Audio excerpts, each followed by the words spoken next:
Hi, this is Grandma's from Grandma's Footsteps, and today I'm going to show you how to do this quick and easy needle felted landscape.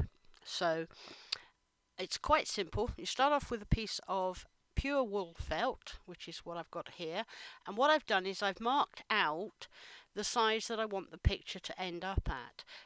This is most important if you want to frame it, because frames only come in certain sizes, and if you don't mark it out, you don't get it the right size, you're going to have a lot of problems putting it in a frame. Now you'll notice that I'm cutting the felt out slightly bigger than the picture that I want, the size that I want it finished. That's so that you've got a bit to play with. You don't want to have the piece of material to exactly the right size, and if you've got a bit of a leeway either way, it's so much better. Right, now I get my needle felting pad and I put it out and lay the felt on top of it. In a moment I will. And here we go. Now, no. There we go. We lay the felt on top of it. This is so that when you needle felt, you're not going to hit your needles into the desk and damage them. So what I'm going to use here is a blended merino wool. That's a tops wool, otherwise known as roving, and it's blended because it's different colours all blended together. You can buy these. I'll try and put a link down the bottom for some of them for my Amazon affiliates. And you can see here I'm adding a bit of dark blue because I just think the sky was a little bit too light, so I've added a little bit of darker blue there. And when we've done that, I shall now move on to the lower part, which is sort of greens and yellows. There's a bit of coloured in there, which mostly I pull off, but it's just to get a sort of a look of, the ground, really. And you'll see how that comes out in a moment. Right, so there we go. We're just laying it out. You want to get it as flat as you possibly can at this point. You'll find I smooth it out with my fingers and my hands, and I try to get it as smooth as possible. Also without any gaps, if at all possible. It doesn't matter, you can fill the gaps in afterwards, but also I want the bits of blue in the sky to go sort of fairly straight. I don't like my sky to lean down. It's more important with sky and water. Water is the most important. Water does not go uphill. So there you go. You'll find that I've put that outside of the marks that I made, so that we've got that bit of extra to play with. And now I'm going to add some other blended wools in slightly different blue colours here to add a little bit of water. I do like to try and add a little bit of water into a landscape if possible. My favourite landscapes to do are in fact sunsets and sunrises, but this time I thought I'd just do a very simple, quick and easy landscape that anybody can follow. So there we go. We're putting in the blue for the water now, and yep, that's it. It's going to be a little pond right at the front of the picture. And I've decided it's going to be just on the one side. So there it is, it's all in there. And if you look at the picture now, you'll see that it actually is beginning already to look at a landscape, and all you've done is to lay some wool on there.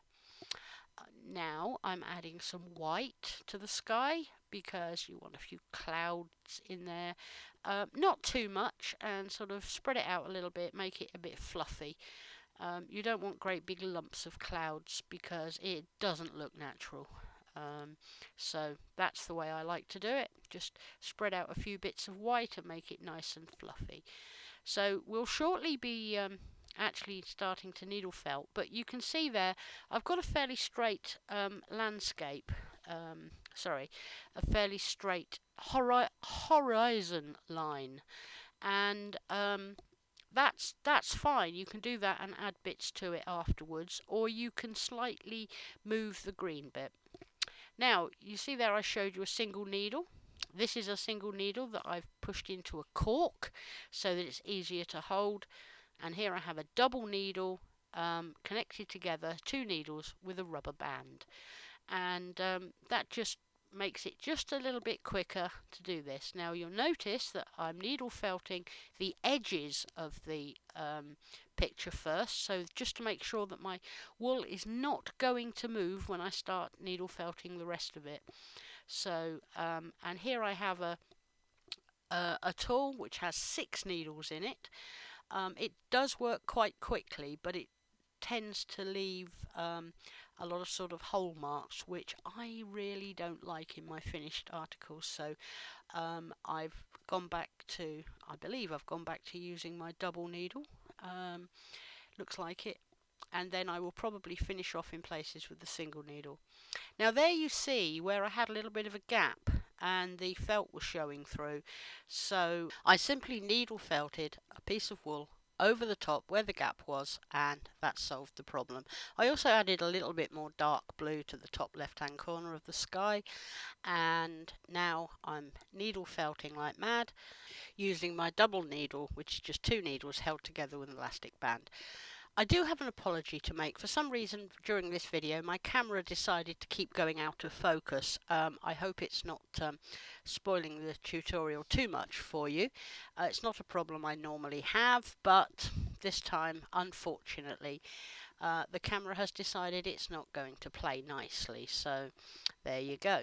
And you'll notice that I do smooth out the picture quite a lot while I'm needle felting, and you'll notice that some of those sort of holes disappear. And you also have to lift your picture off the mat every so often, because you can see that some of the wool has actually poked through to the other side and you don't want it stuck to your board or your mat. So that's it. It's all basically felted in now, and we'll be all ready to move on to anything else that we want to do. At this point I will change to my single needle and we'll just tidy up a few of the bits that might be still sticking up and a bit lumpy. Try and get them as smooth as possible. So now I'm going to add a hill on the left hand side. So I've got some green blend there, and as you can see I'm just literally needle felting it in as a shape to make it look like a hill or a hillock there. And there's a close-up of the hill and the lake. So there we go, and a close-up of the sky as well. So here we go, and what am I going? I think I'm going to put, I've got to put a piece of dark green along there because I want it to look like a hedge or a row of trees back there in the distance, just to sort of break it up a little bit, because I'm going to add some more hills very shortly. I am putting little bits more white into the sky, a little bit more cloud to make it look a little bit more, cloudy and fluffy. So I do like a bit of the sky to show through the clouds wherever possible, and also you want to make them a nice interesting shape. And I'm also adding a little bit of grey. It's not a very dark grey, but it does look quite dark up against the white there, and that is because the underneath of the clouds are basically in shadow, so that's why I've added a little bit of the grey into the clouds there, and it just breaks up that white a little bit and makes it less stark. But I may actually later on put a little bit more white over the top to tone down the grey because it was quite dark. I'm now going to add some hills on the other side, but you'll see here that I'm actually pulling the blend of wool together, pulling it, putting it back on top of each other, and pulling it again. This is so that it mixes the colour up just that little bit more, because on the hill on the left hand side it was very sort of stripy almost, so I've blended it a bit more together there, and it's very simple to do with your hands because I wasn't doing a very large piece. Now you can see here that I'm just sort of pushing it up into sort of lumps and then needle felting it down, as you can see, so it turns it into sort of a hill shaped piece. I'm hoping that I'll be able to getting a bit closer in a minute. There we go, a little bit closer so you can see what I'm doing, and it's literally just pushing it up, look, and that makes it nice and rounded on the top, and needle felting it in and coming back down to the horizon and finishing it off with a sort of a fine line, so that the hill doesn't just sort of suddenly appear. It slopes up and slopes down. The other thing I try to do is to try to make sure that the bottom of the hill is fairly straight on the horizon line there, so that your horizon doesn't look weird, which it could do otherwise.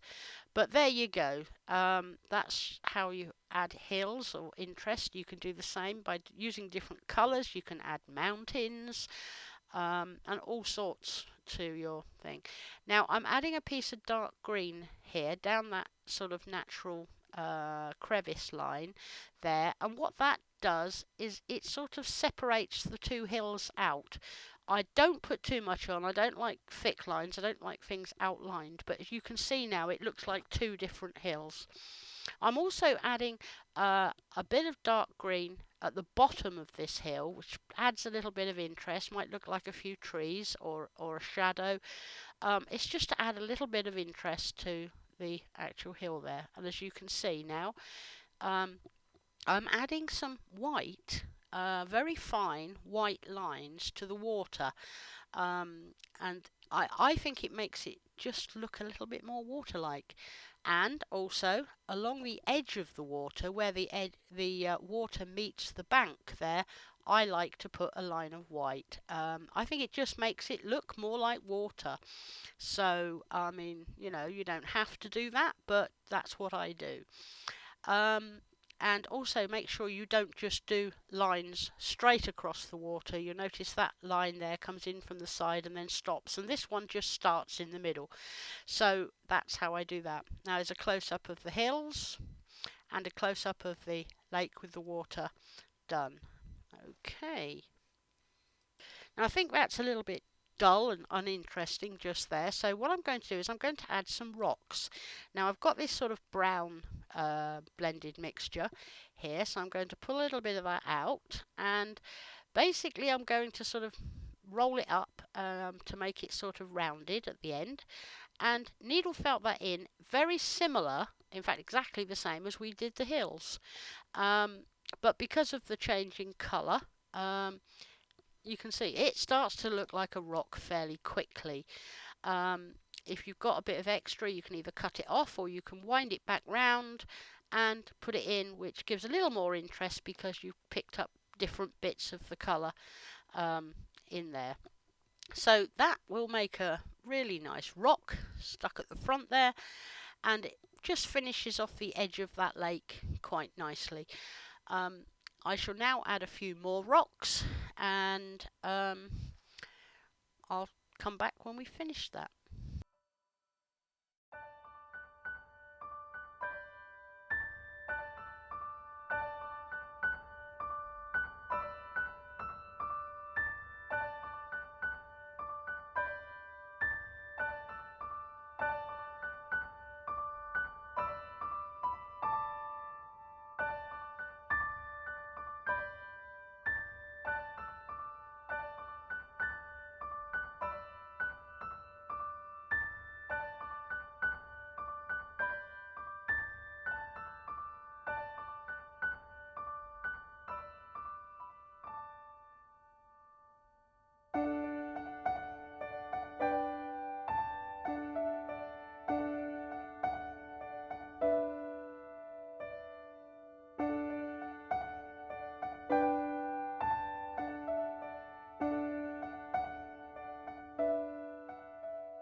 Now we're going to add a tree on the left hand side. So I've got this really nice dark green and light green and black mixture of roving, and I'm pulling out a long piece which is fairly thick.